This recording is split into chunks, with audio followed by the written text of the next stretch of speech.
আসসালামু আলাইকুম। আশা করি সবাই অনেক বেশি ভালো আছেন। আজকে তৈরি করে দেখাবো স্পেশাল ছোলা ভুনা। আমি যেভাবে রমজান মাসে প্রতিদিন ছোলা ভুনা করে থাকি সেই রেসিপিটি শেয়ার করব। প্রিয় দর্শক, তো চলুন এখন রেসিপিটি দেখে নিচ্ছি। এখানে 2 রকমের ছোলা বুট সারা রাত ভিজিয়ে রেখে সেদ্ধ করে নিয়েছি। 1 কাপ ছোলা আর 1 কাপ ডাবরি ডাল মানে চটপটির ডাল। যারা চটপটির ডাল পছন্দ করেন না চাইলে শুধু ছোলা বুট নিতে পারেন। আর 2টো আলু কিউব করে কেটে সেদ্ধ করে নিয়েছি। চাইলে আলুর পরিমাণ কমিয়ে বাড়িয়ে নিতে পারেন। মিক্সড করে একটা সাইডে সরিয়ে রেখে দিচ্ছি। এখন স্পেশাল মশলা তৈরি করে নিচ্ছি। এখানে আমি নিয়েছি ছোট সাইজের 2 পিস জয়ত্রী, মিডিয়াম সাইজের 2 পিস দারচিনি, একটি জয়ফলের 4 ভাগের 1 ভাগ, একটি কালো এলাচ, হাফ চা চামচ গোলমরিচ, 4-5টি লবঙ্গ, একটি তেজপাতা আর 4টি এলাচ। এই সব মশলাগুলো হালকা তেলে গুঁড়ো করে নেব। আপনারা চাইলে আরও বেশি করে বানিয়ে এয়ারটাইট বয়েমে ভরে রেখে দিতে পারবেন। এই স্পেশাল মশলা দিয়ে রমজান মাসের প্রতিদিন ছোলা ভুনা করে দেখবেন, পরিবারের সবাই অনেক বেশি পছন্দ করবে। এখন রান্নাতে চলে যাচ্ছি। 1/4 কাপ সয়াবিন তেল দিয়েছি, 4টি শুকনো মরিচ, হাফ চা চামচ আস্ত জিরা, নেড়ে চেড়ে হালকা একটু ভেজে নিচ্ছি। হাফ কাপ পেঁয়াজ কুচি দিয়ে নেড়ে চেড়ে হালকা একটু ভেজে নিচ্ছি। পেঁয়াজ হালকা ভাজা হয়ে আসলে দিয়ে দিচ্ছি 1 চা চামচ আদা রসুন বাটা। নেড়ে চেড়ে 1 মিনিটের মতো রান্না করে নিচ্ছি। এতে করে আদা রসুনের কাঁচা গন্ধটা চলে যাবে। এখন সামান্য একটু পানি দিয়ে গুঁড়ো মশলা দিয়ে দিব। এতে করে গুঁড়ো মশলাগুলো আর পুড়ে যাবে না।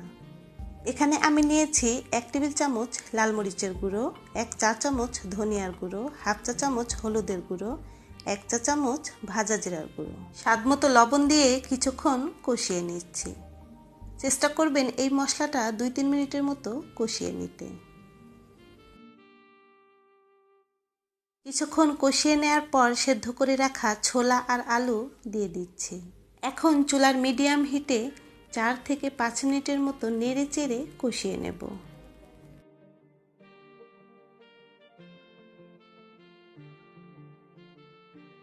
পাঁচ মিনিটের মতো কষিয়ে নিয়েছি।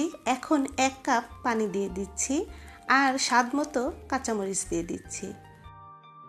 নেড়ে চেড়ে ভালো মতো মিশিয়ে দিয়ে চুলার আঁচ মিডিয়ামে রেখে ঢেকে দেব যতক্ষণ পর্যন্ত না পানিটা একটু টেনে আসবে। তবে এরই মাঝে একবার একটু নেড়ে চেড়ে দিতে হবে। যখন পানিটা এরকম টেনে আসবে সে পর্যায়ে দিয়ে দিতে হবে পেঁয়াজ বেরেস্তা। আমি 2 টেবিল চামচ পেঁয়াজ বেরেস্তা দিচ্ছি। গুঁড়ো করে রাখা স্পেশাল গরম মশলা থেকে 1 চা চামচ গরম মশলা দিয়ে দিচ্ছি। নতুন রাঁধুনি আপুদের বোঝার সুবিধার জন্য আমি পরিমাপটা বলে দিচ্ছি। আমি 2 কাপ ছোলা বুটের জন্য 1 চা চামচ গরম মশলা দিয়ে দিচ্ছি।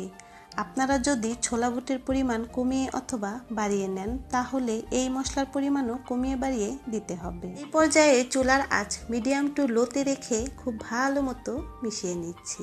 প্রিয় দর্শক, যারা আমার চ্যানেলটি এখনও সাবস্ক্রাইব করেননি প্লিজ চ্যানেলটি সাবস্ক্রাইব করে পাশে থাকা বেল বাটনটি বাজিয়ে রাখবেন। এখন স্বাদমতো ধনিয়া পাতা কুচি দিয়ে চুলা থেকে নামিয়ে নিচ্ছি।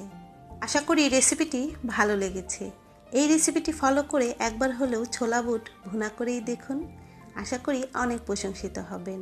আজকের মতো তাহলে আমি বিদায় নিচ্ছি। ইনশাল্লাহ আবারও ফিরে আসব নতুন কোনো রেসিপি নিয়ে। সবাই খুব বেশি ভালো থাকবেন, সুস্থ থাকবেন, নিরাপদে থাকবেন। আল্লাহ হাফেজ।